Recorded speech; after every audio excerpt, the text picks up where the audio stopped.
Assalamualaikum warahmatullahi wabarakatuh. Saya Aisyah Liviana Asfar, PPSI 5A. Hari ini saya akan mewawancarai seorang K-popers yang juga seorang pelajar. Pertama-tama bisa tolong perkenalkan siapa namanya dan tadi statusnya sebersekolah di mana? Perkenalkan, nama saya Faiza Itsnaini Mutadlir dari SMA Negeri 3 Tegal. Di sini status saya sebagai pelajar dan juga K-popers. Ya, untuk K-popers sendiri ini sebutan untuk fansnya dari K-pop, betul? Iya, benar. Nah, ini mbaknya ini mulai sejak kapan menyukai K-pop? Itu mulai sejak kapan kira-kira? Kalau dihitung dari kayak secara umum mulai menyukai K-popnya mungkin SD kelas 3-an. Di situ saya menyukai K-pop juga gara-gara kakak saya itu masuk SMP kan mulai mengenal dunia K-pop gitu. Jadinya ya lambat laun saya juga mulai mengenalnya. Oh, berarti sudah mulai lama, sudah lama sekali ya. Sekarang kelas berapa kalau boleh tahu? Kelas 11. Kelas 11. Kelas 11 berarti kurang lebih sudah 8 tahun lebih ya? Iya, kurang lebih. Nah, ini grup K-pop kesukaan atau anggotanya kesukaan itu ada? Siapa? Kalau sekarang mungkin berbeda dari dulu ya. Kalau sekarang grup K-pop favorit saya ya ITZY atau Twice. Adapun membernya itu kalau dari ITZY, Hyunjin, Shin Junjin, sama kalau dari Twice itu Nayeon, Jihyo, sama Sana. Mungkin itu aja. Oh, banyak ya. Terus apa sih yang menyebabkan suka K-pop tadi? Atau apakah karena ikut-ikutan kakak tadi? Atau ada penyebab lainnya, faktor lainnya? Awalnya ya karena dari kakaknya, cuma lama-lama karena dengar lagu-lagunya yang enak didengar, kayak bikin suasananya jadi semangat gitu. Ya lambat laun mulai suka sendiri gitu, tanpa campur tangan dari pihak lain. Terus kelebihan apa kira-kira yang dirasa didapatkan dari menyukai K-pop ini? Ya kadang kalau lagi jenuh ataupun stres, kalau dengerin lagu-lagu dari K-pop ini bisa kayak menjadi semangat gitu, mendapatkan energi ya, walaupun hanya sekedar lagu aja, nggak cuma K-pop sih, kayak ada lagu barat ataupun lagu apa gitu ya, kayak jadi semangat. Ya, terus kira-kira aktivitas menyukai K-pop ini mengganggu tidak sebagai keseharian sebagai pelajar ini mengganggu tidak? Kalau bagi saya tidak, karena saya menyukai K-pop ini kayak hanya sebagai hiburan tersendiri untuk saya gitu. Jadinya tidak terlalu berpengaruh sama aktivitas belajar saya. Kayak cuman membangkitkan semangat belajar gitu aja. Kalaupun masalah mengganggu sih enggak. Cuman kayak sebagai pendamping aja gitu.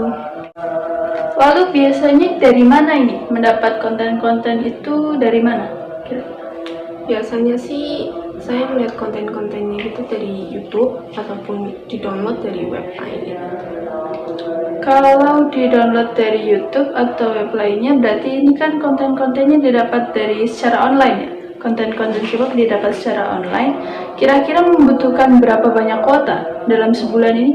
Kira-kira habis berapa? Kalau dulu sih mungkin ya kurang lebih sekitar 5 giga untuk sebulan. Tapi kalau sekarang ya karena ada buat daring segala ataupun kadang Zoom, ya sebulan bisa sekitar 7 gigaan atau 8 gigaan gitu. Itu menggunakan kuota sendiri atau ada bagaimana? Kadang lebih seringnya pakai kuota sendiri kalau nggak dapat bantuan kuota dari pemerintah. Tapi kalau dapat bantuan ya pakai kuota bantuan.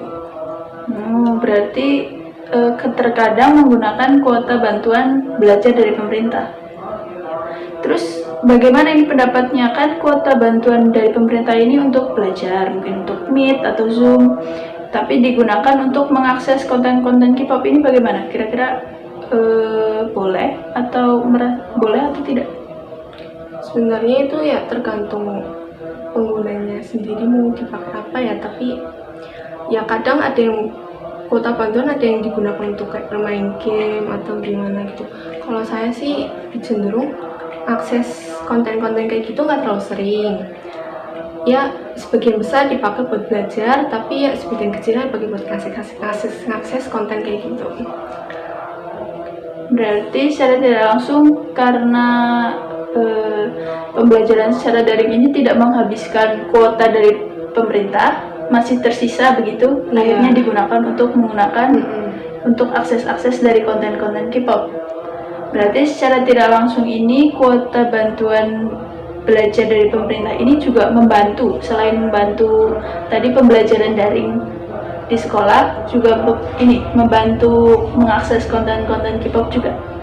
Kalau masalah membantu mengakses konten-konten, bisa bilang iya, bisa bilang enggak sih.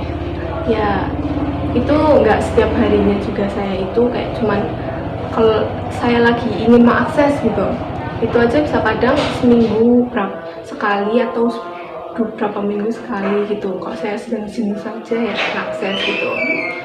Tapi kadang kayak gitu dipakainya kalau misalnya buat ngabisin kuota bantuannya yang udah dekat tengahnya, karena ada tengahnya bantuannya gitu. Kalau udah menjelang dekatnya tapi kuota bantuan masih banyak, bingung mau dipakai apa, jadinya kadang dipakai buat ngakses konten K-popers.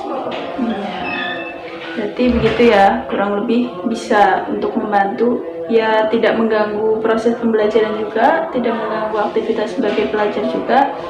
Itu sebagai apa tadi? K-popers itu tadi sebagai hanya saat jenuh saja gitu ya, untuk menghabiskan kuota belajar juga itu. Ya, kurang lebih itu. Terima kasih hari ini atas waktunya. Ya, sekian yang bisa saya wawancara tadi. Terima kasih. Wassalamualaikum warahmatullahi wabarakatuh.